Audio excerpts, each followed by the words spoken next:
Assalamu alaikum wa rahmatullahi wa barakatuh, my brothers, family, friends. I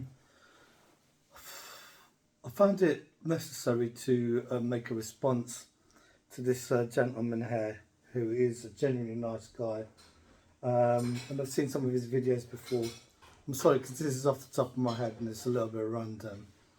And his overview on Nahj al-Balagha, one of his videos which I've seen before, was impressive.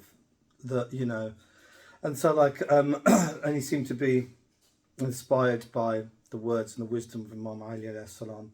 But since that time, obviously, and I'm really forgive me and my ignorance, because I don't even know his name. I've just seen this video and I thought I need to respond to it. But he's an Eastern European, probably Russian, maybe, guy, and who may have converted to Islam.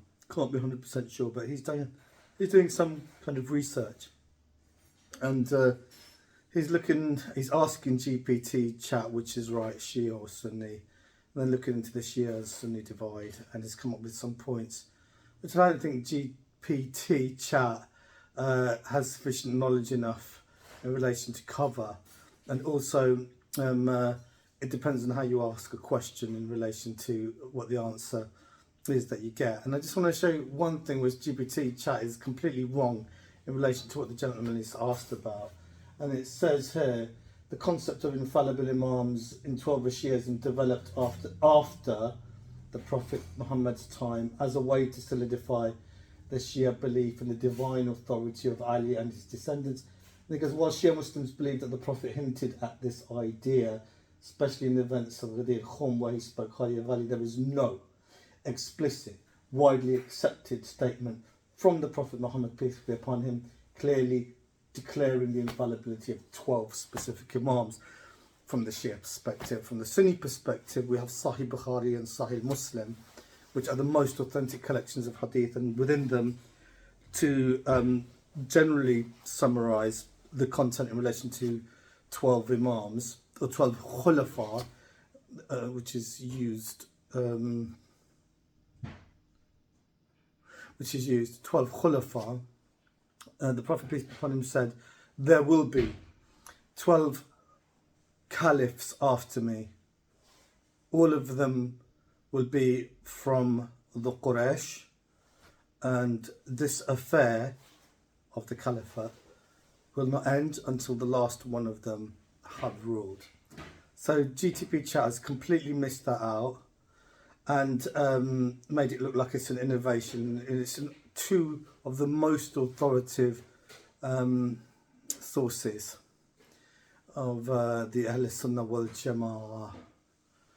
And if there's an innovation, there's Shura, yeah, of course, in the Quran, and that's pointed out in different aspects in relation to what the GPT chat has said. But the Quran says, gives an order, and it says, obey Allah, obey the Messenger, and those in authority amongst you. So that is going to be for the Muslims of that time. It's an order to obey the authority amongst them. Yeah. So obey Allah, obey the Messenger, and those in authority amongst you. It's for then and it's for now. Who exists as an authority now? Is it the Sahaba? The Sahaba have passed away. Could it be the family of the Prophet? The family of the Prophet, when was the last one of them extinct, you might ask? The ancestry is prevalent throughout the Muslim world. But do we mean any old family member? Yeah. When we talk about Ahlul Bayt, or are there specific divinely appointed authorities? And if the hadith is talking about Quraysh, then Muhammad was the king of the Quraysh, and his family was Quraysh as well, Hashmi from them. Bani Hashim being from the Quraysh. So you've got Bani Umayyah and you've got Bani Hashim, right? And they're both Qurayshi lineages. And so the 12 caliphs are Qurayshi.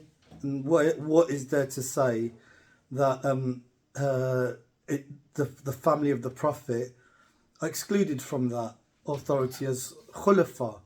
Or are we to assume that authority within Islam only goes to the Arabs?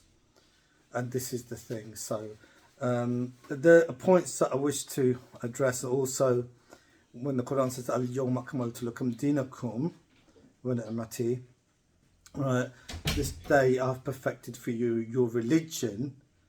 You know, so there's no need for praying on a turba. He's trying to say there's no need to do Matam al-Hussein, there's no need to mourn for the Prophet. These are things which are included and or added, he's saying.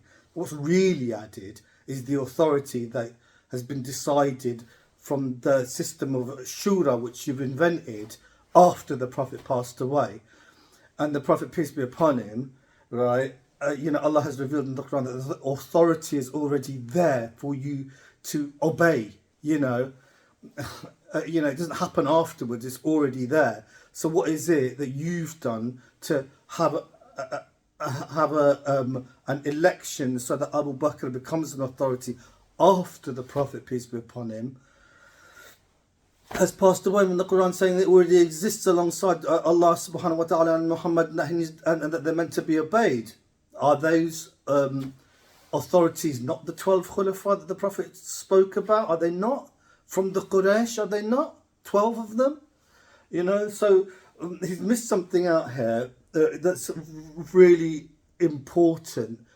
Matam Hussain, Azadari, mourning, praying on al-turba is mustahab.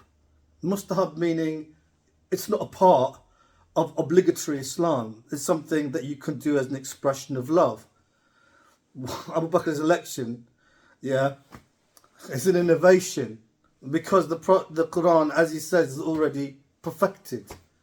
Yeah, it's already perfected. You know, so why the election of Abu Bakr? That's the first thing. If it's already perfected. And then Umar ibn al-Khattab himself says to the Prophet himself, 3 days before he dies, when the Prophet asks for a pen and paper, the Quran is enough for us. So this is another evidence from the side of the Ahl Sunnah wal Jama'ah that the religion is already perfected.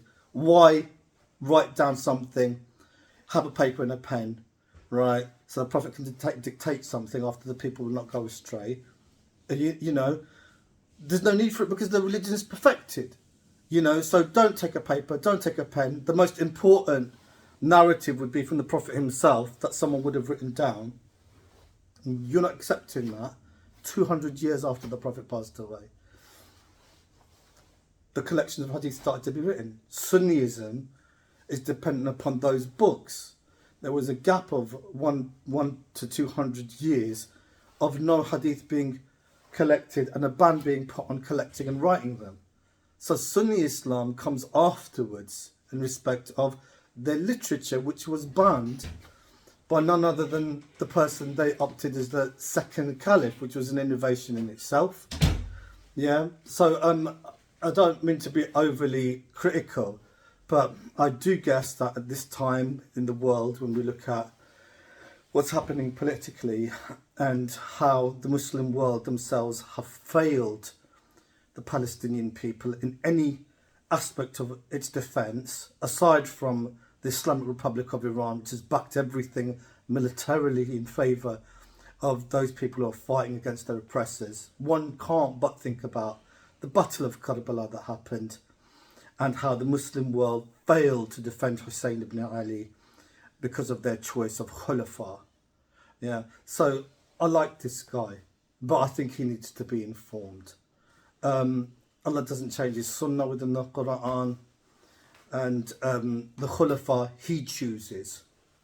I'm going to put a khalifa on this earth. When is there not a khalifa on the earth if the Prophet said this affair, i.e. khilafat, will not end until the last one has ruled? When is there not? This is the point. And Allah chooses him. So there is divinely appointed leadership within the Quran, specifically within the time of the Holy Prophet, not after. Within that time it continues. So when the Prophet, peace be upon him, said, and I'll finish briefly, Ana Madinatul Ilm wa Aliyun Babuha, I am the city of knowledge and Ali is its gate. To get to the city, you must enter via the gate. Yeah, when he says that, then and when the Quran says, "Obey Allah, the Messenger, and those in authority amongst you," then isn't that Ali? Isn't he the authority, right? And the progeny of the Prophet that comes through his line. You know, if these people are the kings of Quraysh, yeah, the leaders of Quraysh, yeah. So all of this has been missed by the gentleman. Love him, like him, ask him to take note, and don't get all your advice from GPT. And long live the Islamic Republic of Iran. Allahumma salli ala Muhammad wa ala Muhammad wa ajil farajahum.